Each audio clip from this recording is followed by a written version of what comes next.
نحمده ونصلي على رسوله الكريم اما بعد فقد قال الله تبارك وتعالى كما ورد في سورة آل عمران اعوذ باللہ من الشیطان الرجیم بسم اللہ الرحمن الرحیم اذ قال اللہ تعالی یا عیسی ابن مریم وَإِذْ قَالَ اللَّهُ يَا عِيسَىٰ إِنِّي مُتَوَفِّيكَ وَرَافِعُكَ إِلَيَّ وَمُطَهِّرُكَ مِنَ الَّذِينَ كَفَرُوا وَجَاعِلُ الَّذِينَ اتَّبَعُوكَ فَوْقَ الَّذِينَ كَفَرُوا إِلَىٰ يَوْمِ الْقِيَامَةِ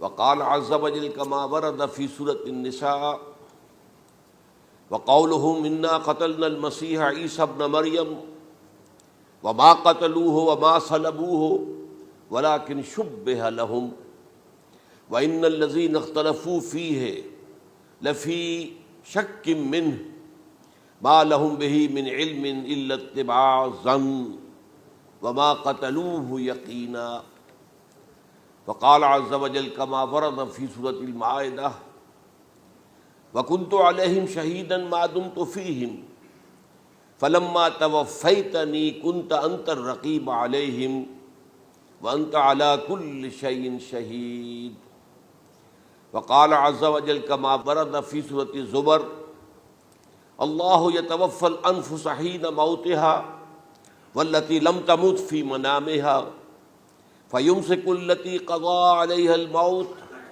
ويرسل الأخرى إلى أجل مسمى صدق الله العظيم رب اشرح لي صدري ويسر لي امري واحلل عقدة من لساني يفقهوا قولي اللهم ربنا الهمنا رشدنا واعذنا من شرور انفسنا اللهم ارنا الحق حقا وارزقنا اتباعه وارنا الباطل باطلا وارزقنا اجتنابه آمین یا رب العالمین۔ آپ کے علم میں ہے کہ آج میں وفات مسیح کے موضوع پر گفتگو کروں گا۔ اس کے پس منظر کے ضمن میں چند باتیں آپ کو بتانا چاہتا ہوں۔ نمبر ایک تو یہ کہ جتنے بھی فتنے اٹھے ہیں امت میں اور جو اب بھی اٹھ رہے ہیں وہ سلسلہ ختم ہونے والا تو نہیں ہے۔ ثلاثون دجالون کذابون چلتا رہے گا قیامت تک۔ تو ان میں ایک مشترک بات یہ ہوتی ہے کہ وہ کسی ایسے مسئلے کو جس پر کہ موجودۃ الوقت حالات جو ہوتے ہیں ان کے مطابق فضا سازگار ہوتی ہے اور اس کا کوئی جذباتی پہلو بھی ہوتا ہے، لیکن جو امت کے اجماع کے خلاف ہوتا ہے اس پر ڈیرا لگاتے ہیں، اس پر گفتگو کرتے ہیں، اس کو لوگوں کے منوا لیتے ہیں۔ اس کا نتیجہ کیا ہوتا ہے کہ چونکہ وہ چیز مجمع علیہ ہوتی ہے، امت کا اجماع ہے 1400 برس، اب اگر اس شے کو انہوں نے غلط ثابت کر دیا اپنے زوم میں اور عام لوگوں سے کہ جو صاحب علم نہیں ہے، کہ جو نہیں سمجھ سکتے بات کو، اسے منوا لیا، اس کا مطلب ہے کہ اب اس شخص کے معتقد ہو گئے اور اسلاف سے منحرف ہو گئے کہ یہ تو بے وقوف سے سب لوگ، یہ سارے ہمارے علماء، یہ سارے محدثین، یہ سارے مفسرین، یہ سب بے وقوف تھے، یہ بات بھی نہیں کر سکے۔ یہ ہے وہ شخص، یہ مجدد وقت ہے جس نے یہ بات کہی۔ اس کی ایک مثال یہ ہے وفات مسیح کا معاملہ۔ اس کی ایک مثال میں آپ کو دیتا ہوں، ایک دوسرا فطرہ، وہ بھی غلام احمد کے نام سے شروع ہوا، غلام احمد پرویز۔ وہ یتیم پوتے کی وراثت کا یہ مسئلہ لے کر کھڑا ہو گیا۔ جیسے یہ غلام احمد قادیانی وفات مسیح کا کیسے ہو سکتا ہے کہ ہمارے نبی جو ہے وہ تو فوت ہو کر زیر زمین دفن ہو گئے اور یہ عیسیٰ جو ہے یہ آسمان پر اٹھا لیے، کیسے ممکن ہے؟ اب ظاہر بات ہے عام آدمی جو ہے مسلمان جس کی حضور سے محبت ہے، حضور کی دل میں تعظیم ہے، عظمت ہے، عقیدت ہے، وہ اس جال میں پھنس جائے گا۔ پھر وہ اپنے دلائل کے ساتھ اس کو جو ہے وہ، اور چونکہ ماحول بھی جو میں سب عرض کروں گا کہ اس کے موافق ہو جاتا ہے اس وقت۔ غلام احمد پرویز نے کیا کہ یتیم پوتے کا مسئلہ، اب یہ اجماع ہے اگر کسی شخص کا کوئی بیٹا اس کی زندگی میں فوت ہو جائے تو اس کا وراثت میں حصہ نہیں ہوتا، وراثت ہوتی ہے انہی میں جو اس کی موت کے وقت موجود ہو، بیٹے ہوں بیٹیاں ہوں۔ اب اگر جو فوت شدہ بیٹا ہے اس کے کوئی یتیم بچے ہیں تو اب اس میں بڑی ایک جو ہے دلیل دیکھیے جی، یتیم بچے بیچارے وہ محروم ہو گئے، یتیم بچوں کا تو زیادہ حق ہونا چاہیے. تو یہ تو قانون جو ہے اگر یہ اس پر اجماع ہے تو پھر وہی بات کہ یہ سب بے وقوف لوگ تھے اور یہ تو بڑے سخت دل اور سنگ دل لوگ تھے جنہوں نے یہ بات گھڑ رکھی. یہ میں نے آپ کو دو مثالیں دے دی. اب ظاہر بات ہے کہ جو اسلام کا قانون میراث ہے، قانون وراثت ہے، اس کے کچھ بنیادیں ہیں، اس کے کچھ اصول ہیں، ان اصولوں پر وہ کھڑا ہے اور اس کے مطابق جو فیصلہ ہے وہ ہے. تو بہرحال یہ میں نے آپ کو مثال دی ہے کہ کسی ایسے مسئلے کو لے کر اس پر ڈیرا لگا لینا، مورچہ بنا لینا، اس سے اپنی عقیدت پیدا کر لینا، اسلاف سے برگشتہ کر دینا کہ یہ کوئی لوگ سمجھدار نہیں تھے، یہ بے وقوف لوگ تھے، جاہل لوگ تھے. اچھا، اب اسی پس منظر میں سمجھیے کہ 19ویں صدی کے اواخر میں کیا صورتحال ہندوستان میں ہو گئی تھی. انگریز آ گیا تھا اور 1857 کے بعد اس کی براہ راست حکومت قائم ہو گئی تھی. اس سے پہلے 1757 سے 1857 تک جو بھی حکومت تھی ایک تو پورے ہندوستان پر نہیں تھی، لیکن یہ کہ جو بھی تھی وہ ایسٹ انڈیا کمپنی کی تھی، تاج برطانیہ کی نہیں تھی. 1857 کے بعد حکومت قائم ہو گئی. اب ظاہر بات ہے کہ جب انگریزوں نے فتح کیا ہمیں تو ہم پر روب طاری ہوا کہ نہیں.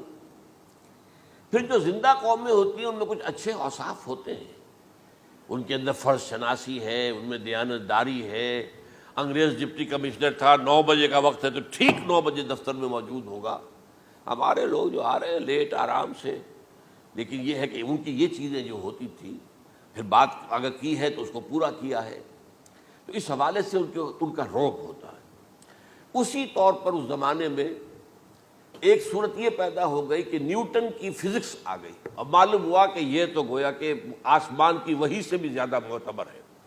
سائنس سے جو بات ثابت ہو جائے بس وہ حق ہے، اور جو ثابت نہ ہو سکے وہ ایسے ہی ہیں، وہ تو گویا کہ اوہام ہیں، ان کی کوئی حیثیت نہیں. اب اس زمن میں کیا ہوا، اس وقت جو ہے سر سید احمد خان ایک شخصیت ابھری. انہوں نے جب دیکھا کہ اسلام کی بہت سی چیزیں جو ہیں وہ سائنٹیفک جو انداز فکر ہے اس میں فٹ نہیں بیٹھتی. یہ فرشتے کس بلا کا نام ہے، سائنس تو نہیں بتاتی ہمیں. لہذا انہوں نے کہا فرشتہ کوئی نہیں ہے، یہ فورسز آف دی نیچر کو فرشتہ کہہ دیا گیا.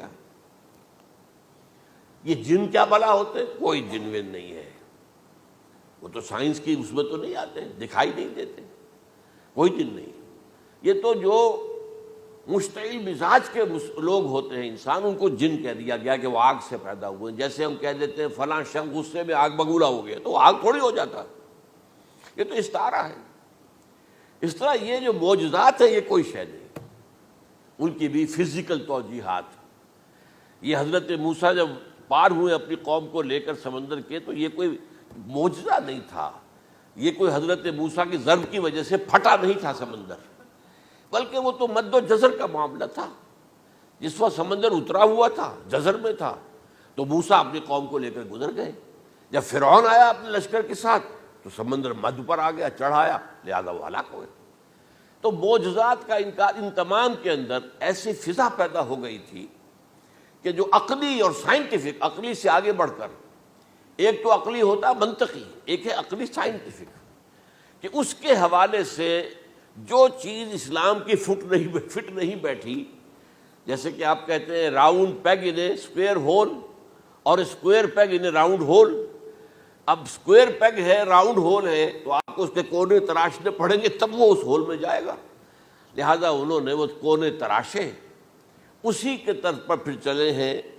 جو آپ کو معلوم ہے علامہ مشرقی، انہوں نے بھی جب شروع کیا اپنا دھندا تو ان کے پہلے کتاب سے کیا تھے، مولوی کا غلط مذہب نمبر 1، مولوی کا غلط مذہب نمبر 2، مولوی کا غلط مذہب نمبر 3، چھوٹے چھوٹے کتاب سے شائع کر رہے ہیں.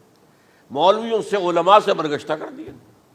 اب معلوم ہوا کہ یہ شخص ہے مجدد وقت، یہ مولویوں کے پاس تو کچھ نہیں ہے. اسی کا معاملہ پھر وہ انکار حدیث کی شکل میں آیا، جن میں کہ ایک بڑی شخصیت جو ہے وہ غلام احمد کی، غلام احمد پرویز، کیونکہ اللہ تعالیٰ نے اسے صلاحیت دی تھی، اچھا انشا پرداز تھا، لکھنا اچھا آتا تھا، بولتا بھی اچھا تھا. تو ظاہر بات ہے فتنہ وہی شخص پیدا کر سکتا ہے جو باصلاحیت ہو. جس میں کوئی صلاحیت نہیں وہ کیا فتنہ پیدا کرے گا؟ وہ نہ دنیا میں کوئی ترقی کرے گا، نہ دین میں کرے گا، نہ فتنہ انگیزی کر سکے گا. وہ تو جیسا بھی ہے معاملہ عام معمول جو ہے لوگوں کا، جیسی بھیڑ چال چل رہی ویسے چل جائے گا. تو اس فضا میں اصل میں غلام احمد پرویز نے جو ڈیرا لگایا وہ وفات مسیح پر تھا۔ یہ سب غلط ہے۔ یہ کہ مسیح زندہ آسمان پر اٹھا لیے گئے، کیسے ممکن ہے؟ ممکن ہے یہ کوئی الہونی بات ہے؟ سائنس اس کو مان سکتی ہے؟ وہ تو اصل میں ٹھیک ہے، ان کا کہنا کیا ہے کہ مسیح کو سولی تو چڑھایا گیا تھا لیکن وہ اس پر مرا نہیں، فوت نہیں ہوا، موت واقع نہیں ہوئی۔ پھر جب اس کو اتار لیا گیا تو وہ زخمی تھا، مجروح تھا، لیکن تھا زندہ۔ پھر اس کو غار میں رکھ دیا گیا۔ پھر اس کے جو معتقدین تھے انہوں نے اس کی مرہم پٹی کی، اس کا علاج کیا، پھر وہ ٹھیک ٹھاک ہو کر پھر وہ وہاں سے چلا گیا، وہاں چھوڑ گیا اپنے اس شہر کو، یروشلم کو، اور اس ملک کو، فلسطین کو، اور پھر وہ آ گیا کشمیر میں، اور کشمیر میں وہ فوت ہوا۔ اس کی قبر موجود ہے، کسی قبر کی کوئی پرانی بوسیدہ قبر کا نام لے لیا، فلاں قبر جو ہے وہ عیسیٰ ابن مریم کی ہے۔ یہ ہے سارا معاملہ۔ اب ظاہر بات ہے کہ چونکہ ایک انسان کا زندہ آسمان پر اٹھایا جانا، وہ جو سائنسی ذہن ہے وہ اس کو نہیں مانے گا۔ چاہے قرآن مجید کے اندر تو خرق عادت اور بھی بہت سے ہیں۔ آخر اصحاب کہف 300 برس تک سوتے نہیں رہے، یہ کوئی سائنس کے حساب کتاب سے صحیح ہے؟ یا یہ ہے کہ حضرت عزیر علیہ السلام 100 برس تک مردہ رہے پھر زندہ کر دیے گئے، ان کا گدھا بھی زندہ کر دیا گیا جیسا کہ سورہ بقرہ میں آیا، لیکن ان کا کھانا جو ہے وہ صحیح رہا، اس کو مسا نہیں، اس میں کوئی بدبو نہیں آئی۔ تو واقعات ہوتے ہیں ایسے، اللہ تعالیٰ جو چاہے کرے، خرق عادت ٹھیک ہے۔ فطری قانون جو بھی ہے، جو لاز آف دی نیچر اللہ نے بنائے ہیں اور اس کے مطابق ہی دنیا چل رہی ہے، لیکن اللہ تعالیٰ کے ہاتھ ٹوٹ نہیں گئے، بند نہیں ہو گئے، اختیار ختم نہیں ہو گیا۔ میں کیا کروں؟ میں تو قانون بنا بیٹھا، اب تو میں کچھ نہیں کر سکتا۔ میں تو قانون بنا چکا ہوں کہ آگ جلاتی ہے، اب اگر ابراہیم کو آگ میں ڈال دیا تو میں تو نہیں بچا سکتا، اس لیے کہ قانون ہے، وہ میرا بنایا ہوا قانون۔ لیکن ہم یہ سمجھتے ہیں، ہمارا ایمان ہے اللہ تعالیٰ جو ہے وہ قادر مطلق ہے، وہ جب چاہے اپنے ہی بنائے ہوئے کسی قانون کو توڑے۔ اسی کو کہتے ہیں خرق عادت۔ خرق کے معنی ہوتا ہے پھاڑ دینا، توڑ دینا۔ جیسے کہ وہ سورہ کہف میں لفظ آتا ہے کہ وہ حضرت موسیٰ کو جن کے پاس بھیجا گیا تھا، بزرگ کے پاس، انہوں نے اس کشتی کا جس میں وہ سوار تھے اس کا ایک تختہ پھاڑ دیا، توڑ دیا، خرقہ۔ تو خرق عادت، عادت سے مراد کیا؟ عام عادی قانون، laws, physical laws, chemical laws, جو بھی دنیا میں چل رہا ہے، بایولوجیکل لاز، ان کو جب چاہے اللہ توڑے اور اپنی خصوصی مشیت کا اس کے اندر اظہار کر دے۔ اب اس سلسلے میں جو میں نے آیات آپ کو سنائی ہیں، اور اسی طرح کی کچھ اور آیات بھی ہیں، ان میں قادیانی نے اور قادیانیوں نے اصل ڈیرا لگایا ہے لفظ وفات پر۔ اصل میں یہ لفظ کیا ہے؟ جو لوگ عربی زبان سے واقف نہیں، ان کو بڑی آسانی، وفات وفات وفات، یہ تو آ گیا، توفیتو، توفیتا، متوفی کا، اے موسیٰ میں تمہیں وفات دے دوں گا، اے اللہ جب تو نے مجھے وفات دے دی، تو وفات تو قرآن میں ہے۔ پھر اس کے ہوتے ہوئے یہ مفسرین کو کیا ہو گیا؟ ان کا دماغ خراب ہو گیا تھا۔ یہ تمام محدثین جو ہیں اتنی عقل بھی نہیں تھی ان میں۔ تو یہ وہ بات جو میں پہلے بیان کر چکا ہوں۔ اب میں آپ کو بتاتا ہوں اصل میں عربی زبان کا قاعدہ۔ عربی زبان کے اندر ایک سے حرفی روٹ ہوتا ہے، اس سے الفاظ بنتے چلے جاتے ہیں۔ مختلف خانوں میں پانی ہے، پانی کو آپ نے گلاس میں ڈال دیا، کوئی اور شیپ ہو گئی، کپ میں ڈالا کوئی اور شیپ ہو گئی، اور تشت میں ڈالا کوئی اور شیپ ہو گئی، شیپ تو بدل جائے گی، ہے تو وہی کا وہی پانی۔ تو اسی طریقے سے مثلاً میں مثال دے رہا ہوں آپ کو، علم یعلم، علم، کسی شے کو جان لیا، عالم یعلم، اعلامن، کسی کو کچھ بتا دیا، علما خود جان لیا، اور عالم یعلم اعلامن، کسی کو کچھ بتا دینا، علم یعلم تعلیمن، کسی کو کوئی بات بڑی اچھی طرح ذہن نشین کرانا، بار بار دہرانا، سمجھا دینا، یہ تعلیم ہو گئی۔ تعلم یتعلم تعلمن، خود علم حاصل کرنا۔ اب علم یعلم سے عالم بنا، اور علم یعلم سے معلم بنا، اور تعلم یتعلم سے خود علم حاصل کرنا، اس سے متعلم بنا، متعلم جو کہ علم حاصل کر رہا ہے۔ اسی طرح استعلام، علم حاصل کرنا، کسی چیز کے بارے میں جسے ہندی میں کہتے جانکاری حاصل کر لینا، اویئرنیس حاصل کر لینا۔ اب وہی لفظ ہے علم، اب کہیں آپ اس کے مادے کو دکھا کر اور اس کے معنی میں الٹ پھیر کریں گے تو جو شخص عربی زبان سے واقف نہیں وہ تو نہیں جانے گا اس کو۔ اسی طرح کی مثال ہے وفا، وفا یفی، وقا یقی، وفا یفی، اوفا یوفی ایفاءن، وفا یوفی توفیتن، توفا یتوفا تعفن، اور استیفاء، یہ اسی طریقے سے میں نے مثال آپ کو دے دی۔ وفا یفی کے مادے سے اس مصدر سے کوئی لفظ قرآن میں نہیں آیا، لیکن اردو میں آپ کو معلوم ہے نا بڑا پیارا مصرع ہے، وہ وعدہ ہی کیا جو وفا ہو گیا۔ بھئی وعدہ وفا کرو، وعدہ پورا کرو، اس کے معنی ہے پورا کر دینا، کسی کو کوئی چیز پوری دے دینا۔ اور اس کے بعد اوفا یوفی، اس کے معنی بھی وہی ہے، بھرپور۔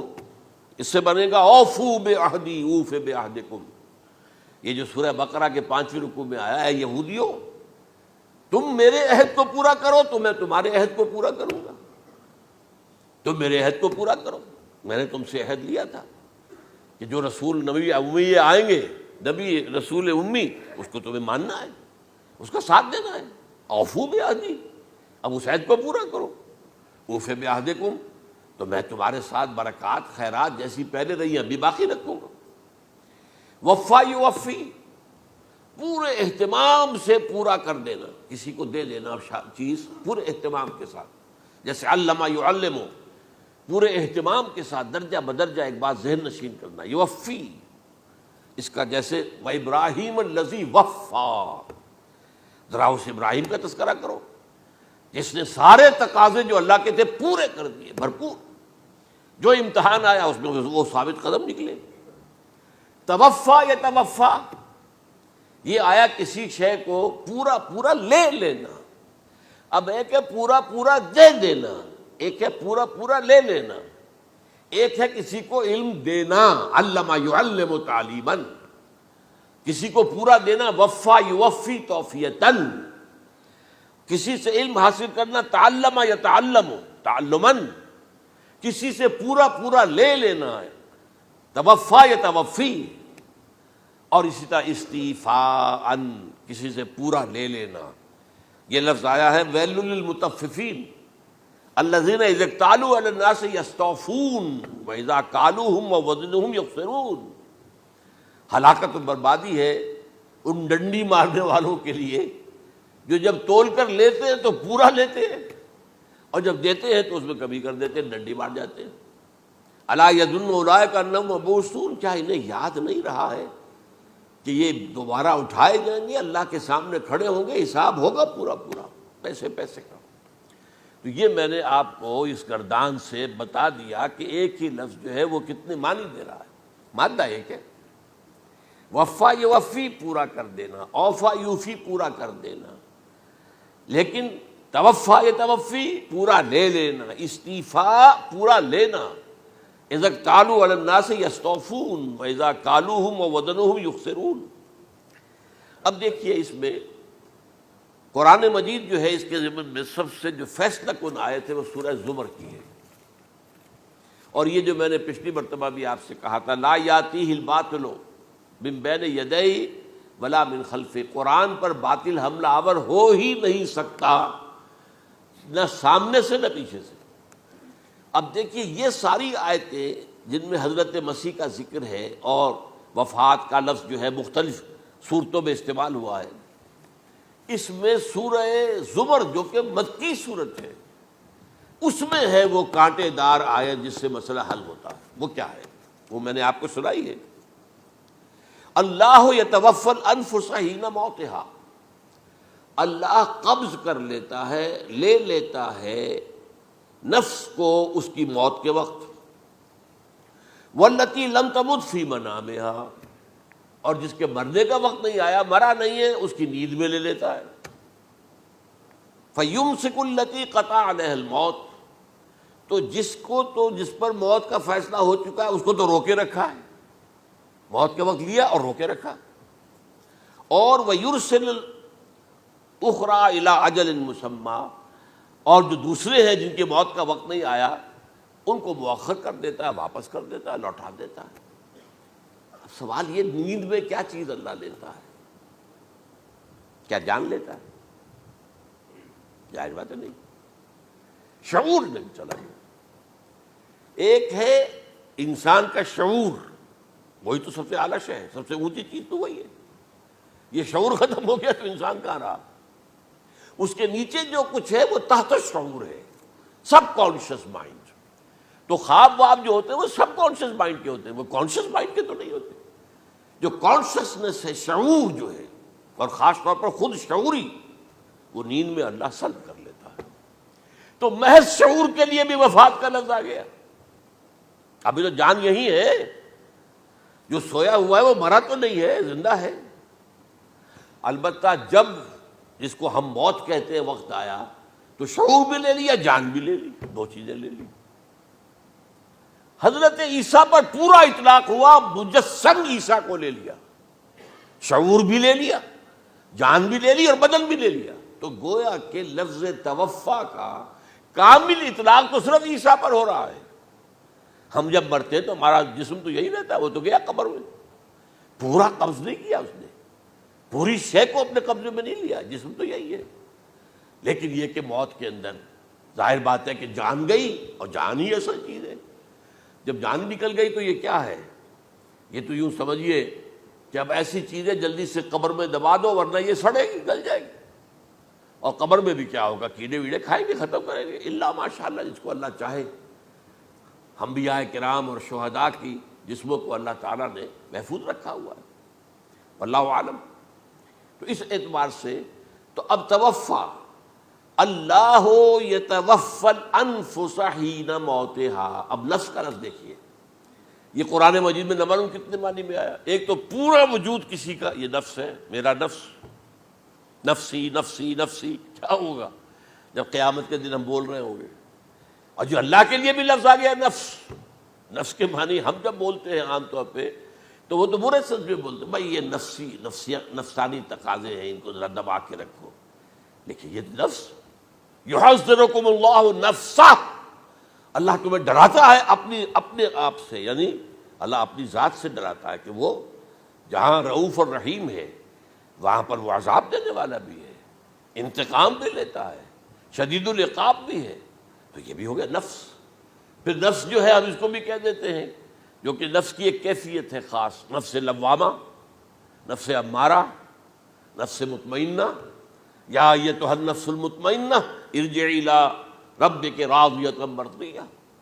تو یہاں پر کیا ہے؟ نفس سے مراد پہلا جو ٹکڑا ہے، اللہ یتوفی الانفس حین موتها، شعور جو ہے اسے، اس پر لفظ نفس کا اطلاق ہوا۔ اور جب موت ہوتی ہے تو شعور کے ساتھ جان بھی اس کے اندر شامل، وہ نفس کا اطلاق ہو گیا اس پر بھی۔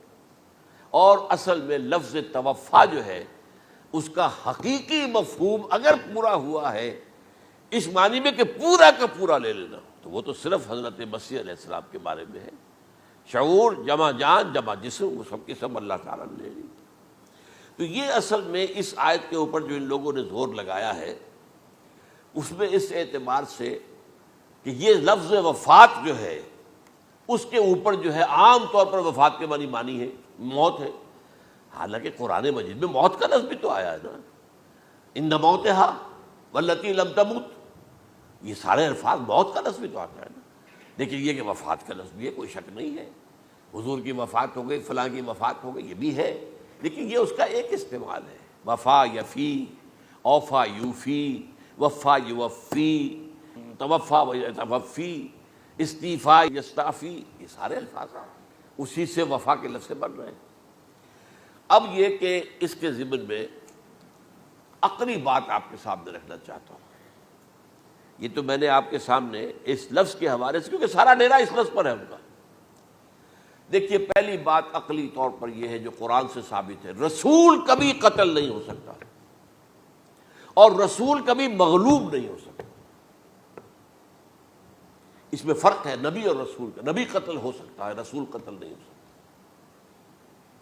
اب یہ علیحدہ بحث ہے، نبی کون ہوتا ہے، رسول کون ہوتا ہے۔ اس میں جو اجماع ہے تمام امت کا وہ کیا ہے کہ رسول خاص ہے، نبی عام ہے۔ نبی بہت آئے ہیں، 1.25 لاکھ آئے ہیں بعض روایات کی روح سے، رسول بہت تھوڑے 313 آئے ہیں۔ قرآن مجید میں یوں سمجھیے کہ 20 کے قریب تو انبیاء کا ذکر ہے، اور 5-7 ہیں جو رسول ہیں۔ حضرت نوح رسول ہیں، آدم تو رسول نہیں تھے، نبی تو تھے۔ حضرت شیس رسول تو نہیں تھے، نبی تو تھے۔ حضرت ادریس رسول تو نہیں تھے، نبی تو تھے۔ نبی تو رسول جو ہے پہلے وہ تو حضرت نوح ہے۔ تو اس طریقے حضرت جو ہود ہیں، پھر حضرت صالح ہیں۔ اس حوالے سے نبی اور رسول کے فرق کو سمجھیے تو قرآن کہتا ہے کتب اللہ لاغلبن انا ورسلی، اللہ نے طے کر دیا ہے، لکھ دیا ہے، میں اور میرے رسول غالب آ کر رہیں گے۔ رسول مغلوب نہیں ہو سکتا۔ نمبر 2، وَلَقَدْ سَبَقَتْ كَلِمَتُنَا لِعِبَادِنَا الْمُرْسَلِينَ أَنَّهُمْ هُمُ الْمَنْصُورُونَ وَأَنَّ جُنْدَنَا لَهُمُ الْغَالِبُونَ۔ یہ بات ہمارے طرف سے طے کی جا چکی ہے، پہلے سے طے ہو چکی ہے، پہلے سے معین قانون ہے اپنے ان رسولوں کے بارے میں جنہیں ہم نے بھیجا ہو، رسولوں کے، نبیوں کے بارے میں نہیں، کہ وہی منصور ہوں گے، ان کی مدد کی جائے گی لا محالہ، اور ہمارا جو لشکر ہوگا یعنی رسول کے ساتھ جو لوگ ہوں گے وہ اللہ کا لشکر ہے، وہ حزب اللہ ہے۔ وَأَنَّ جُنْدَنَا لَهُمُ الْغَالِبُونَ، لازماً وہ غالب ہو کر رہیں گے۔ یہ 2 چیزیں جو ہے قرآن مجید کے اندر، یہ 2 آیات نص سے قطعی ہیں کہ رسول کبھی مغلوب نہیں ہو سکتا، رسول کبھی قتل نہیں ہو سکتا۔ اب عجیب بات دیکھیے سورہ آل عمران میں، کیونکہ حضرت عیسیٰ کے ساتھ حضرت یحییٰ بھی موجود ہیں۔ حضرت یحییٰ حضرت مریم کے خالہ زاد بھائی تھے، حضرت زکریا کے بیٹے تھے۔ سورہ آل عمران اور سورہ مریم دونوں میں آپ دیکھتے ہیں کہ پہلے یحییٰ کا ذکر ہوتا ہے، پھر عیسیٰ کا ذکر ہوتا ہے۔ یہ ہم عصر بھی تھے، لیکن یہ کہ سینئر تھے حضرت یحییٰ۔ لیکن حضرت یحییٰ کی مدح قرآن کرتے کرتے آخری بات کیا کہتا ہے؟ نبیم من الصالحین، لفظ رسول نہیں آیا ان کے لیے۔ اور وہیں سائملٹینیس کنٹراسٹ ہے سورہ آل عمران میں حضرت عیسیٰ کے لیے، وہ سارے ان کی مدح رسولاً الی بنی اسرائیل، وہ رسول تھے اور وہ نبی تھے۔ نبی قتل ہو گئے، ایک آبرو باختہ لڑکی کی فرمائش پر قتل کر دیا۔ ایک ڈانسر، اس پر بادشاہ اس وقت جو تھا، وہ بادشاہ کیا تھا؟ وہ ایسے بادشاہ ہوتے تھے اس زمانے میں جیسے ہمارے ہاں بھاولپور کے جو ہے نواب ہے، بادشاہ تو انگریز تھا، حکومت تو اس کی تھی، لیکن ایک اٹانومی سی دے رکھی تھی۔ راجے جو ہیں، راجا صاحب ہیں، مہاراجا ہیں، یہ راجے مہاراجے اور نواب جو ہوتے تھے یہ ایک اٹانومی تھی۔ باقی یہ کہ اصل میں تو بادشاہ جو ہے تو انگریز کی تھی۔ تو اسی طرح کی ایک اٹانومی جو ہے حکومت وہاں اس وقت تھی اصل میں رومیوں کی، اس کا گورنر وہاں موجود تھا پائلیٹس پونٹس، لیکن یہ کہ انہوں نے یہودیوں کو ایک مذہبی اٹانومی دے رکھی تھی۔ چنانچہ ہیڈرن ان کا ادارہ تھا، دارالقضاء، جہاں چوٹی کے ان کے فقہاء اور لیڈر جو تھے، ربائی، وہ بیٹھتے تھے اور فیصلے کرتے تھے۔ کسی مذہبی معاملے میں جو فیصلہ وہ کر دیتے تھے یہ ان میں معاہدہ تھا، وہ فیصلہ جو ہے وہ پھر ایگزیکیوٹ کیا جائے گا، وہ فیصلہ آخری ہوگا ان کا۔ وہ خود تو سزا نہیں دے سکتے، سزا تو گورنر دے گا، لیکن یہ کہ اگر ہیڈرن جو ہے ان کا جو وہ ہے ادارہ ٹاپ کا، وہ اگر سزا دے دے، سلا دے، تو گورنر کو وہ سزا دینی پڑے گی۔ یہ ان کا طے تھا معاملہ۔ تو اس نے حضرت مسیح علیہ السلام کو مرتد قرار دیا، جو ہیڈرن ان کا سب سے اونچا ادارہ تھا۔ اس اعتبار سے ان کو جو ہے، لیکن جیسا کہ میں بتا رہا تھا کہ حضرت عیسیٰ رسول تھے، وہ قتل نہیں ہو سکتے تھے، مغلوب نہیں ہو سکتے تھے، لیکن حضرت یحییٰ نبی تھے، ان کو وہی جو اس وقت کا جو یہودیوں میں سے جو بادشاہ تھا نام کا، جو ہیروڈ اینٹیپاس، یوں سمجھیے کہ اس نے کچھ بہت حرام کاری کی ہوئی تھی، شاید اپنے بھائی کی کسی بیوہ کو، وہ مجھے ایگزیکٹلی یاد نہیں ہے، بغیر اس کے کہ وہ عدت مدت پوری ہو پھر نکاح ہو، اسے اپنے گھر میں ڈالا ہوا تھا، اور اس کی جو لڑکی تھی اس کے اوپر بھی عشق آ گیا تھا، آپ کو دل آ گیا تھا، شادی بھی کرنا چاہتا تھا اس سے، اور اس کا ڈانس تھا، اس پر کہا مانگو کیا مانگتی ہو۔ تو اس نے کہا، اس لیے کہ حضرت یحییٰ جو ہے تنقید کرتے تھے بہت کہ یہ تم کیا حرام کام کر رہے ہو، تم نے جس طریقے سے جس عورت کو گھر میں ڈالا ہوا ہے تم گناہ کر رہے ہو، تم شریعت کے خلاف کام کر رہے ہو۔ اس کو کہا تھا یو ڈاٹر آف سن، اس لڑکی کو کہا تھا تم جو کہ گناہ کی بیٹی ہو. اور وہ ناراض تھے, اور وہ ملکہ بھی جو تھی اس وقت تھی, اور یہ اس کی بیٹی بھی بہت ناراض تھی. تو انہوں نے کہا, مجھے وعدہ لے لیا کہ دیکھو جو کہہ رہے ہیں, جو مانگوں گی مانگنا پڑے گا. ہاں مانگوں گا. مجھے یحییٰ کا سر چاہیے. ایک دفعہ تو وہ کانپ گیا, اسے اندیشہ تھا کہ اگر یحییٰ کو میں نے قتل کر دیا تو یہودیوں کے اندر ہو سکتا بغاوت ہو جائے. لیکن پھر اس نے پھر تانا دیا, تم کیسے بادشاہ ہو, اپنا وعدہ پورا نہیں کرتے. پھر انہوں نے کہا ٹھیک ہے, حکم دیا. اور وہ جیل میں تھے پہلے سے ہی, وہاں گیا اور جو ہے ان کا سر قلم کیا, لا کے پیش کر دیا. تو نبی جو ہے جن کی بڑی مدح ہوئی ہے سورہ مریم کے اندر, جب آپ پڑھیں گے تو ان کی شان جو ہے, لیکن نبی تھے, صرف رسول نہیں تھے. اور حضرت عیسیٰ رسول تھے, رسول قتل نہیں ہو سکتا, نبی قتل ہو سکتا. تو یہ قاعدہ جو ہے وہ بھی قرآن نے اس سائملٹینیس کنٹراسٹ کے حوالے سے سورہ آل عمران میں حضرت یحییٰ اور حضرت عیسیٰ کا تقابل کر کے بتا دیا. تو ایک تو بات یہ ہے کہ اس اعتبار سے میں جو آپ کو آیت سنا چکا ہوں, یہ جو جرائم جو ہے سورہ نساء کے اندر یہودیوں کے اللہ تعالیٰ نے بیان کیے ہیں, ان میں سے یہ بھی ہے وَقَوْلُهُمْ إِنَّا قَتَلْنَا الْمَسِيحَ عِيسَى ابْنَ مَرْيَمَ. اور ان کا یہ کہنا کتنا بڑا جرم ہے جو یہ کہہ رہے ہیں, ہم نے عیسیٰ ابن مریم کو قتل کر دیا. لیکن یہاں ایک عجیب کیفیت ہے, رسول اللہ کے رسول کو. عام طور پر اس کی کنسٹرکشن کو لوگ سمجھے نہیں ہیں, وہ سمجھتے شاید انہوں نے خود ہی کہا رسول اللہ. انہوں تو رسول اللہ کہتے تو قتل کیسے کرتے؟ یہ اللہ نے کہا. اچھا, ان کا کہنا یہ کہ اللہ کے رسول کو قتل کر دیا. وَقَوْلُهُمْ إِنَّا قَتَلْنَا الْمَسِيحَ عِيسَى ابْنَ مَرْيَمَ رسول اللہ. ان کا یہ کہنا کہ ہم نے عیسیٰ ابن مریم کو, مسیح کو قتل کر دیا, وہ اللہ کے رسول کو. وَمَا قَتَلُوهُ وَمَا صَلَبُوهُ, انہوں نے نہ اسے قتل کیا نہ سولی پہ چڑھایا. وَلَٰكِن شُبِّهَ لَهُمْ, بس مشابہت پیدا کر دی گئی ان کے لیے, شبہ میں ڈال دیا گیا ان کو. وَإِنَّ الَّذِينَ اخْتَلَفُوا فِيهِ لَفِي شَكٍّ مِّنْهُ, اور جو لوگ اختلاف کر رہے ہیں ان کے بارے میں وہ بس شکوک میں مبتلا ہیں. مَا لَهُم بِهِ مِنْ عِلْمٍ, ان کے پاس کوئی علم نہیں ہے. إِلَّا اتِّبَاعَ الظَّنِّ, صرف گمان کی پیروی کر رہے ہیں. وَمَا قَتَلُوهُ يَقِينًا, اور ہرگز قتل نہیں کیا. یہ کلیئر سورہ نساء کی آیت نمبر 157 ہے. اب یہاں ایک سوال پیدا ہوتا ہے, پھر کون قتل ہوا؟ واقعہ تو ہوا ہے, سولی کا واقعہ ایک ہسٹوریکل واقعہ ہے. پھر کون صلیب پہ چڑھا؟ حضرت عیسیٰ تو صلیب پر نہیں چڑھ سکتے, اس لیے کہ صلیب کی موت کو سمجھا جاتا تھا بہت ذلت کی موت ہے, بہت حقارت کی موت ہے, بہت ملعون موت ہے. تو جب عیسیٰ مغلوب نہیں ہو سکتے تو صلیب پہ کیسے چڑھا دیے جائیں گے؟ قتل ہونا تو بعد میں ہوگا نا, پہلے تو آپ صلیب پر لٹکائیں گے اس کو نا, تب وہ جب مرے گا تو کہیں گے قتل بھی ہو گیا, ہم نے قتل کر دیا.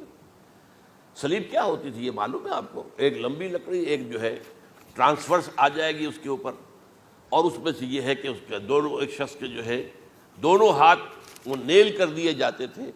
یہ جو اوپر جو ہے کراس کا جو نشان ہے وہ کیلیں ٹھوک کر لگا دیے گئے, اور پاؤں دونوں جو ہے وہ پیروں کے اندر کیلیں ٹھوک کر وہ اس لمبی لکڑی کے ساتھ جو نیچے سے آ رہی ہے اس میں لگا دیے. اب وہ بلیڈنگ ہو رہی ہے, اس کا جو حال ہے پتلا ہو رہا ہے, اس کا رفتہ رفتہ سسک کر مرتا ہے نا, اسی لیے اسے کہتے ہیں بڑی ملعون موت ہے. ایک ہے آپ نے پھانسی دی کسی کو, ایک جھولا جھولتا ہے وہ گیا, ختم ہو گیا. آج کل تو کیا ہوتا ہے, کرسی پہ بٹھایا, ذرا کرنٹ چھوڑا اور گئے صاحب, کو ٹیکا لگایا پتہ ہی نہیں چلا, اور پیٹ ٹیکے کے ساتھ آدمی مر گیا. یہ بھی ہوتا ہے, لیکن یہ کہ بدترین موت جو ہے صلیب کی موت ہے. تو یہ واقعہ تو ہوا صلیب کا, لیکن یہ کہ کون مرا؟ اب دیکھیے عیسائیوں کا کہنا کیا ہے. عیسیٰ صلیب پر چڑھے, وہاں فوت ہو گئے, مر گئے, پھر انہیں نکالا گیا, ایک قبر میں رکھ دیا گیا. لیکن قبر وہ جو تھی اس طرح نہیں تھی زمین میں کھودی ہوئی, بلکہ ایک پہاڑ کے اندر ایک چھوٹا سا کھو تھا, غار سی, وہاں رکھ دیا گیا. لیکن وہاں سے وہ زندہ ہو گئے. اگلے دن جب لوگ آئے تو دیکھا وہ قبر تو خالی ہے, عیسیٰ کہاں گئے؟ وہ زندہ ہو کر آسمان پر اٹھا دیے گئے, اور آسمان پر جانے سے پہلے وہ اپنے حواریین سے ملے بھی تھے, کہا میں زندہ ہوں. یہ ہے ان کا عقیدہ. اور اس کے بعد یہ بھی عقیدہ ہے کہ دوبارہ آئیں گے، قیامت کے قریب آئیں گے، یہ بھی عقیدہ ہے۔ ہمارا عقیدہ کیا ہے؟ نہ سولی پر چڑھے نہ قتل ہوئے، بلکہ اللہ نے انہیں اٹھا لیا، بل رفعہ اللہ الیہ، اللہ تعالیٰ نے انہیں اٹھا لیا۔ جیسے کہ آتا قرآن میں، یا عیسیٰ انی متوفیک ورافعک الیہ، اے عیسیٰ میں تمہیں قبض کر لوں گا، قبضے میں اپنے لے لوں گا اور اپنی طرف اٹھا لوں گا، رافعک الیہ، یہ قرآن مجید کا قول ہے۔ البتہ یہ ہمارا بھی عقیدہ ہے کہ وہ دوبارہ آئیں گے، وَإِنَّهُ لَعِلْمٌ لِلسَّاعَةِ، وہ قیامت کی ایک عظیم ترین نشانی ہوں گے کہ جب وہ آئیں گے، اور اس کے بعد جو ہے یا جو اینٹی کرائسٹ ہوگا کہ جو کہ جھوٹا عیسیٰ ہوگا، جھوٹا دعویٰ کرے گا، جسے کہ مسیح الدجال کہا گیا، اس کے ساتھ مقابلہ ہوگا، اسے قتل کریں گے، اور تمام یہودی اس کے بعد قتل ہو جائیں گے، جو بھی اس وقت تک کفر پر قائم رہیں گے۔ اگر ان میں سے کوئی اس وقت حضرت عیسیٰ پر ایمان لے آئے تو وہ شاید بن جائے۔ بہرحال یہ ہے یہود، ان کا جو ہے قادیانیوں کا وہ عقیدہ کیا ہے؟ سولی پر تو چڑھا، گویا کہ ذلت والی بات تو ہو گئی، مغلوب تو ہو گیا، قرآن کی نفی اس پہلے کیوں، وما صلبوہ وما قتلوہ، تو گویا کہ سولی پر چڑھ گیا تو وہ بدترین جو ہے تکلیف، مصیبت، مشقت وہ ساری تو آ گئی، مغلوبیت تو آ گئی، لیکن یہ کہ اس کے بعد کہتے ہیں مرا نہیں، وہ ابھی وہ سسک ہی رہا تھا کہ اتار دیا گیا۔ اس کے بعد اس کے جو شاگرد تھے، حواری تھے، انہوں نے مرہم پٹیاں کی، پھر وہ ٹھیک ہو کر چلا گیا کہیں اور، ہجرت کر گیا اپنی قوم سے جو ان کے خیال میں کشمیر ہے، اور یہاں آ کر وہ تبھی موت مر گیا، بات اللہ اللہ ختم ہوا معاملہ۔ ہم کیا کہیں؟ ہم تو صرف یہ کہتے رہے ہیں، 1300 برس تک ہم نے یہ کہا ہے کہ ہمارا ایمان ہے قرآن پر کہ ان پر نہ صلیب دیے گئے نہ قتل ہوئے، انہیں اٹھا لیا گیا۔ کب اٹھایا یہ ہمیں معلوم نہیں تھا، کس مرحلے پر اٹھایا یہ ہمیں معلوم نہیں تھا، پھر سولی پر کون چڑھا یہ ہمیں معلوم نہیں تھا، لہذا کسی تفسیر میں آپ کو نہیں ملے گا، کہیں نہیں، نہ قرآن میں ہے، نہ حدیث میں ہے، نہ کسی تفسیر میں۔ یہ تو پچھلی صدی کے دوران جو پوپ کی لائبریری ویٹیکان میں، اس سے ایک نسخہ برآمد ہوا، انجیل برنباس۔ اب یہ بھی آپ کو معلوم ہونا چاہیے کہ انجیلیں 104 تھیں، جن میں سے 4 جو ہے سلیکٹ کی گئی ہیں، 100 انجیلیں اور ہیں جنہیں وہ اپوکریفل کہتے ہیں، غیر مستند انجیلیں، اپوکریفل، اور یہ ہے کینونیکل، قانونی، یہ ہے کہ جو مستند ہیں 4، لیکن جو 100 اور ہیں ان میں سے ایک یہ بھی ہے برنباس، اور برنباس کے بارے میں عیسائی مانتے ہیں کہ وہ بھی حضرت عیسیٰ علیہ السلام کے حواریین میں سے ایک تھے، وہ انجیل نکل آئی، اب وہ چھپ بھی گئی ہے۔ کراچی میں ایک ادارہ ہے خاص طور پر، باوانی جو سیٹھ ہیں ان کا بنایا ہوا ادارہ ہے، تو وہی چھاپتے بھی ہیں، ایک زمانے میں تو کافی تقسیم بھی کر رہے تھے، اب مجھے معلوم نہیں۔ اس نے سارا قصہ بیان کیا۔ قصہ کیا ہے؟ بہت دلچسپ قصہ ہے، پوری تفصیل سے۔ ایک شخص جو کہ حضرت مسیح کے حواریین میں شامل ہو گیا، وہ تھا جیوڈاس اسکیریوٹ۔ یہ شخص اصل میں تھا ایک زیر زمین تنظیم وہاں چل رہی تھی، زیلوٹس، انڈر گراؤنڈ موومنٹ، تاکہ ہم رومنوں کی حکومت یہاں سے ختم کریں اور اپنی پوری حکومت اور آزادی حاصل کریں۔ ان میں سے یہ بھی تھا، ان کا سرغنہ تھا برابس، برابا ڈاکو اسے کہا جاتا ہے، برابس۔ ظاہر بات ہے کہ قانون شکن تھا تو ڈاکو ہی تھا۔ اچھا، ان میں سے یہ شخص جو ہے، اس نے جیوڈاس نے حضرت عیسیٰ کے معجزے دیکھے بہت، اور اتنا یقین ہو گیا اسے کہ یہ شخص جو ہے عیسیٰ، یہ ایک مرتبہ اگر رومیوں پر لعنت بھیج دے، کرس کر دے، تو رومی ختم ہو جائے۔ لیکن ان سے کئی دفعہ جو ہے پھیر ڈال کر، ہیر پھیر کے ساتھ کوشش کی گئی کہ رومیوں کے خلاف وہ کوئی جو ہے وہ لعنت برآمد کر دے، وہ نہیں کرتے تھے۔ یہ ایک علیحدہ بات ہے، کیوں نہیں کرتے تھے، یہ اس وقت میرا موضوع نہیں ہے۔ منہاج عیسوی کیا تھا، منہاج موسوی کیا تھا، منہاج محمدی کیا تھا، ان میں فرق ہے۔ لِكُلٍّ جَعَلْنَا مِنْكُمْ شِرْعَةً وَمِنْهَاجًا، سورہ مائدہ میں آیا ہے، تمام رسولوں کے لیے ہم نے ایک ایک منہاج، ایک ایک شریعت علیحدہ علیحدہ دی ہے۔ بہرحال منہاج عیسوی کچھ اور تھا، تو یہ نہیں کہتے تھے۔ اب اس نے کیا کیا کہ وہ اپنے ڈاکو سرغنے سے اجازت لے کر ان کے حواریین میں شامل ہو گیا، اعتماد حاصل کیا، اور بار بار کوشش کی کہ یہ بد دعا دے دیں، رومیوں کو نہیں دی۔ اب اس نے سوچا کہ انہیں اگر ذاتی طور پر تکلیف پہنچے گی تو زبان سے کلمہ نکل ہی جائے گا نا کوئی لعنت کا. اس نے پکڑوایا حضرت عیسیٰ کو، کیونکہ جب یہ فیصلہ ہو گیا تھا ان کے قتل کا، ہیڈرن جو ہے ادارہ وہ دے چکا تھا، اس کا فتویٰ تھا یہ واجب القتل ہے، یہ مرتد ہے، لہذا اس کو قتل کر دیا جائے. اور یہ فیصلہ جو ہے وہ رومی گورنر تک پہنچایا جا چکا تھا. رومی گورنر نے یہاں تک کہا، یہ سینٹ جو متی کی انجیل ہے اس میں موجود ہے، بھائی ہمارے پاس تو اس کا کوئی جرم نہیں ہے، ہمارے ہاں کوئی ایسی بات اس کی نہیں ہے جس سے کہ ہم اسے واجب القتل قرار دیں. ان کا نہیں، ہمارا حکم ہے، ہمارا فیصلہ تمہارا طے ہے، چاہے مذہبی معاملے میں کوئی فیصلہ ہمارا ہوگا تو تمہیں جو ایگزیکیوٹ کرنا ہوگا. بہرحال اس وقت حضرت مسیح روپوش ہو گئے گرفتاری سے بچنے کے لیے. ایک باغ میں تھے وہ، وہاں پر رات کے وقت انہوں نے اپنے حواریین کے ساتھ لاسٹ سپر کہتے ہیں اس کو، لاسٹ سپر کھانا کھایا، آخری کھانا تھا. اور اس کے بعد اس نے فرمایا آج کی رات تم میں سے ایک میرے خلاف غداری کرے گا. یہ کہہ کر حضرت مسیح تو ایک کوٹھڑی میں چلے گئے جو ہوتی ہے باغ کے اندر، کوئی کھرپے ورپے جو ہے، کوئی وہاں پہ کسیاں رکھی ہوئی، تو اس میں خود جا کر عبادت میں مصروف ہو گئے. اپنے حواریین سے کہا کہ تم بھی عبادت کرو. وہ حواریین سو گئے. اب یہ اسکریوٹ جو ہے یہ اٹھا، یہ گیا رومیوں سے جا کر کہا میں پہنچا دیتا ہوں عیسیٰ تک، پکڑوا دیتا ہوں، آؤ میرے ساتھ. 30 ان کے آدمی آئے.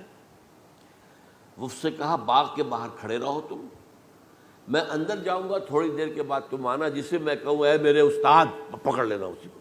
یعنی رومنز کو معلوم نہیں تھا کہ یہ کون ہے عیسیٰ، لیکن یہ کہ یہ تو یہودیوں کو معلوم تھا نا سب کو.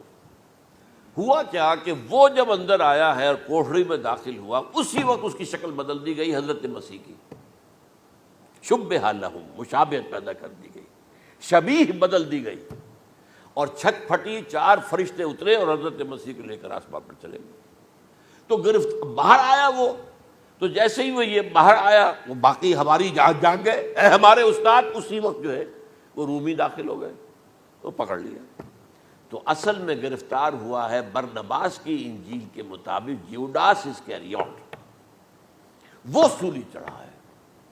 لعنتی موت اس پر آئی، کیوں آئی ہے؟ غداری کی اس نے، بٹرے کیا حضرت مسیح علیہ السلام کو. تو وہ تو مستحق تھا، کوئی ظلم نہیں تھا. اگر عیسیٰ کی جگہ کسی اور کو دے دیا جاتا ایسے کسی کو پکڑ کر تو وہ تو ظلم ہو جاتا نا، اس کا تو کوئی جرم نہیں تھا. تو یہ تو واقعی مجرم تھا. وہ سولی چڑھا ہے اور حضرت عیسیٰ کو اٹھا لیا. یہ ہے وہ ساری تفصیل جو کہ انجیل برنباس کے اندر موجود ہے. The gospel of our Lord according to saint Barnabas, یہ اس کا نام ہے. ایونجیلیم برنابے، یہ جو ہے یونانی زبان میں اس کا نام ہے یا لیٹن میں. بہرحال یہ ہے معاملہ. تو پہلی بات تو یہ ہے کہ عقلی طور پر رسول نہ مغلوب ہو سکتا ہے نہ قتل ہو سکتا ہے. ہمارا عقیدہ ہے ماں صلبوہ وما قتلوہ.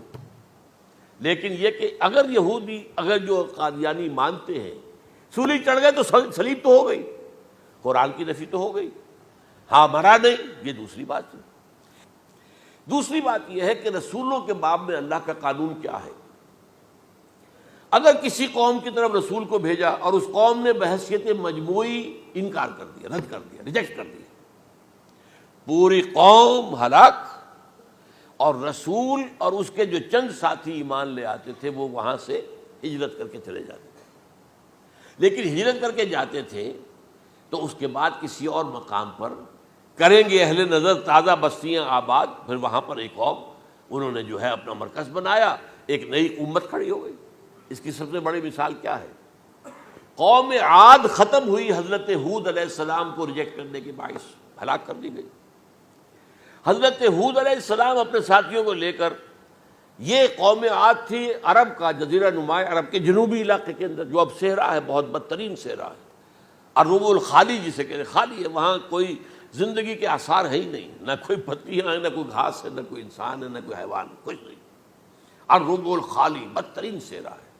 وہ صحرا ایسا ہے کہ اس کے اندر کوئی چیز ٹکتی نہیں ہے، جو چیز اوپر ہوگی وہ دھستی چلی جائے گی، اندر چلی جائے گی. ورنہ عام صحرا کے اندر ریت کے اوپر اونٹ بھی چلتا ہے، انسان بھی چلتے ہیں، لیکن اس میں نہیں.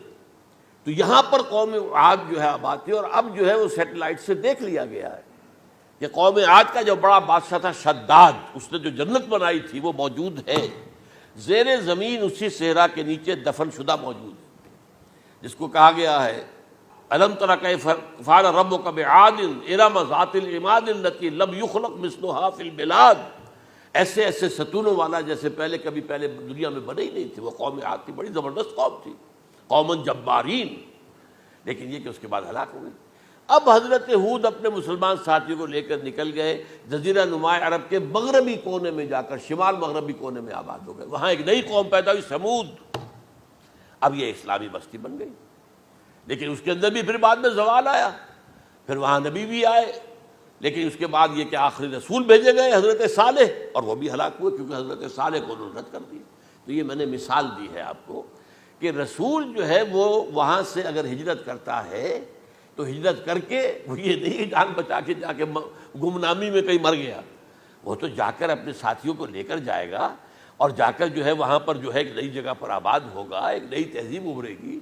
تو یہ تو نہیں ہوا، یہ گمنام ہو کر آ کر کشمیر میں مر گیا تو اس کی کیا حیثیت ہوئی؟ حضرت عیسیٰ علیہ السلام یا تو اگر ہجرت کرتے، یا جب انہیں معلوم ہو گیا تھا کہ میرے قتل کا فتویٰ ہو گیا ہے، تو آپ وہاں سے ہجرت کر سکتے تھے، لیکن اپنے ساتھیوں کو تو لے کر جاتے نا، اپنے حواریین کو لے کر جاتے، اور کہتے ہیں 12 حواریین کے علاوہ اور بھی کوئی 70 کے قریب لوگ تھے جو ان پر ایمان لائے تھے، ان کو لے کر جاتے، کسی جگہ جا کر آباد ہوتے، وہاں ایک نئی جو ہے بستی بنتی، وہاں مسلمانوں کی ایک آبادی ہوتی۔ تو ان میں سے تو کوئی شے بھی نہیں ہوئی، بات ہی ختم ہو گئی۔ لہذا عقلی طور پر بھی یہ بات ثابت نہیں ہو سکتی، خلاف عقل ہے، قرآن کے اصولوں کے خلاف ہے کہ وہ پھولی چڑھے ہوں لیکن مرے نہ ہوں، پھر اتر گئے تو مرہم پٹی کر دی۔ اچھا، کیا رومنوں کو اور یہودیوں کو پتہ نہیں چلا کہ مریم پٹی ہو رہی ہے اس کی اور عیسیٰ مرا نہیں ہے؟ اگر ان کے پتہ چل جاتا تو کیا وہ چھوڑ دیتے؟ اب مرہم پٹی کے بغیر تو 12 جو شخص سولی پر لٹکا رہا ہے وہ تو تقریباً مردہ ہی ہوتا ہے نا۔ وہ چلیے ہو سکتا ہے کہ کوئی ایسا امکان ہو کہ اس کی نبض ابھی چل رہی ہو اور وہ اتار لیا جائے اور مرہم پٹی کر لی جائے تو بچ جائے، لیکن یہ کہ پھر اس کے بعد وہ اگر وہاں سے ہجرت کرتے تو وہاں سے وہ اپنے حواریین کو لے کر جاتے اور کسی نئی جگہ پر جا کر آباد ہوتے۔ ان دونوں اعتبارات سے یہ بات ناقابل قبول ہے، ناقابل یقین ہے۔ لیکن اسی مسئلے کو لے کر انہوں نے، جو جیسا کہ میں نے بتایا تھا، وفات ہو گئی، کیسے ہو سکتا ہے ہمارے نبی جو سید المرسلین ہے وہ تو زیر زمین دفن ہو گئے اور یہ جو آسمان پر اٹھا لیے گئے، یہ کیسے ہو سکتا؟ بس اس کے اوپر عام لوگ جو ہیں وہ متاثر ہوئے، اور خاص طور پر وہ سائنٹیفک مائنڈ جو بن گیا تھا، تو چونکہ سائنس کے اس خاکے کے اندر وہ بات فٹ نہیں بیٹھتی، لہذا ان لوگوں نے اس کو قبول کیا۔ اب یہ کہ یہ جو واحد استثناء ہوا ہے یہ کسی اور کے ساتھ نہیں ہوا۔ ویسے حضرت مسیح کی پوری شخصیت مستثنیٰ ہے، بن باپ کے تو کوئی اور رسول پیدا ہوا ہی نہیں، نہ نبی پیدا ہوا۔ پھر وہ معجزے جو حضرت مسیح کو ملے کسی نبی کو نہیں ملے۔ حضرت صالح کو ایک ہی معجزہ ملا تھا نا ایسا کہ لوگوں نے کہا کہ تم یہ اس چٹان میں سے ابھی ایک گابن اونٹنی برآمد کر کے دکھا دو، وہ دکھا دی گئی، پھر ہلاک کر دیے گئے۔ لیکن جو اور معجزے حضرت مسیح کو دکھائے ہیں وہ بچپن میں بولے ہیں، گود میں تھے یا پگھوڑے میں تھے، بولے ہیں انی عبداللہ آتانی الکتاب و جعلنی نبیا۔ یہ بات نہ ہوتی تو حضرت مریم کے کیا حشر کرتی قوم کہ تمہاری بغیر شادی کی یہ کہاں سے لے آئی ہو تم، یہ تو ولد الزنا ہے۔ پھر تو یہ سارا معاملہ جو ہے حضرت عیسیٰ بولے ہیں وہاں پہ، خود وہ بچہ بولا ہے۔ اب اس کے بعد بولنے کی لوگوں کے اندر کیا گنجائش تھی؟ زندہ کو مردہ کر دینا، ثم باذن اللہ، مردہ زندہ ہو گیا، اور تخلیق حیات، ایک پرندہ بنانا گارے کا، پھونک مارنا اور اڑتا ہوا پرندہ بن جائے، ایک کوڑی کے جسم پر ہاتھ پھیرنا اور کوڑ ختم، ایک مادرزاد اندھے کی آنکھوں پر ہاتھ پھیرنا اور بینائی آ گئی۔ یہ سارے معجزات مستثنیٰ شخصیت ہے۔ ان کا یہ استثناء کیوں کیا گیا، یہ بڑی تلخ بات ہے، یہ یاد کر لیجیے، کیونکہ یا تو قوم اسی وقت ہلاک کر دی جاتی جیسا کہ ہوا قوم نوح، قوم ہود، قوم عاد، قوم سمود، قوم شعیب، یہ ہوا کہ نہیں ہوا، اور سدوم اور عمورہ کی بستیاں جہاں حضرت لوط بھیجے گئے، اور آل فرعون جو ہلاک کیے گئے، یا تو پوری قوم ہلاک کی جاتی؟ نہیں، یہ یوں سمجھیے کہ اس پورے معاملے کو درمیان میں سے ایک وقفہ دے دیا گیا، حضرت عیسیٰ کو اٹھا لیا گیا۔ اور حضرت عیسیٰ دوبارہ آئیں گے. یہ کیوں کیا گیا؟ اب اس میں بڑی تلخ بات آپ سے کہہ رہا ہوں، یہ آپ کے لیے قبول کرنا آسان نہیں، حلق سے نیچے اٹھنے کی مشکل سے. اس قوم کو زندہ رکھا گیا ہے جو ملعون اور مغضوب علیہم قوم ہے. سب سورہ فاتحہ میں مفسرین لکھتے ہیں ضالین یہ نصارہ ہے اور مغضوب علیہم یہ یہودی ہیں. اور قرآن کہتا ہے لعن الذین کفروا من اہل الکتاب علی لسان داؤد عیسی ابن مریم، لعنت کی گئی ایک ملعون اور مغضوب قوم کے ہاتھوں. آخری امت محمد اور اس کا بھی بہترین حصہ، اس پر عذاب ان کے ہاتھوں آئے گا. عربوں پر عذاب یہودیوں کے ہاتھوں، اس لیے ان کو بچایا گیا. یہ میں نے کئی دفعہ واقعہ سنایا، مولانا اسلائی صاحب بتایا کرتے تھے، کیونکہ وہ راجپوت تھے، یو پی کے راجپوت مشرقی حصے کے، کہ ہمارے ہاں کوئی نوجوان اگر کوئی بڑی گری ہوئی حرکت کرتا تھا تو اس کے سر پر چمار کے ذریعے، چمار کے ہاتھوں جوتا لگوایا جاتا تھا. اگر راجپوت کے سر پر راجپوت کا جوتا گرا تو چلو تکلیف تو ہوئی، لیکن یہ کہ راجپوت کا جوتا گرا ہے نا، پڑا ہے. لیکن راجپوت کے سر پر چمار کا جوتا، جس کو آپ انگریزی میں کہتے ہیں to add insult to injury, وہ تکلیف بھی ہے جوتا کھانے کی اور انسلٹ ہے کہ ایک چمار مار رہا. یہ امت سب سے خیر امت ہے، کنتم خیر امت اخرجت للناس. اس کے لیے عذاب بھی بدترین آئے گا. اور کن پر آئے گا؟ اس امت کا جو اصل نیوکلیس ہے عرب، جس کے بارے میں حضور کی حدیث موجود ہے ویل للعرب، عرب کے لیے بہت بڑی ہلاکت. اور آج ہماری نظر میں آ رہا ہے وہ ملعون اور مغضوب علیہم قوم ان کے سینے کے اندر خنجر کی طرح بھونکی گئی ہے. اور 30 کروڑ کے قریب عرب بے حمیتی، بے غیرتی، بزدلی، کمزوری، ذلت، مسکنت کی مثال بنے ہوئے. کوئی بول سکتا ہے اس اسرائیل کے خلاف؟ کوئی بول سکتا ہے؟ 30-35 لاکھ آدمی ہے اسرائیل کے اندر یہودی، اس سے زیادہ تو امریکہ میں 50 لاکھ کے قریب. کل 1.25 کروڑ آدمی ہے یہ یہودی پوری دنیا کے اندر. لیکن دیکھیے جو چاہتا کرتا ہے. جب چاہا اس نے عراق کے ایٹمک انسٹالیشن کو تباہ کر دیا، اور سعودی عرب کی فضا میں اس کو فیول کیا ہے انہوں نے، دوبارہ ریفیولنگ جو ہوئی ہے ان کے جہازوں کی، وہ سعودی عرب کی فضا میں ہوئی. یہ صورت جو ہے عربوں کے اوپر. اور اب جو آنا ہے آرمگڈان، کیونکہ پوری عیسائی دنیا یہودیوں کے قبضے میں ہے، اور یہ رومی ایک حدیث کی روح سے 80 علم لے کر حملہ آور ہوں گے تم پر. اور یہ ہوگا مڈل ایسٹ میں. آپ کو معلوم ہے پوری دنیا میں کہا جا رہا ہے 3rd ورلڈ وار جو ہونے والی ہے وہ مڈل ایسٹ میں ہوگی. اور میں ٹوائنبی کا قول آپ کو سنا چکا ہوں، 1950 کا قول ہے اس کا. یہ اس وقت تک تو سوال ہی پیدا نہیں ہوتا تھا. سارا تصادم جو ہو رہا تھا وہ ایک طرف روسی اور اس کے ساتھی تھے، روس اور اس کے ساتھی، دوسری طرف یہ مغربی یورپ اور امریکہ تھا. کوئی مسلمانوں اور عیسائیوں کی کسی جنگ کا تو کوئی امکان نظر ہی نہیں آتا تھا.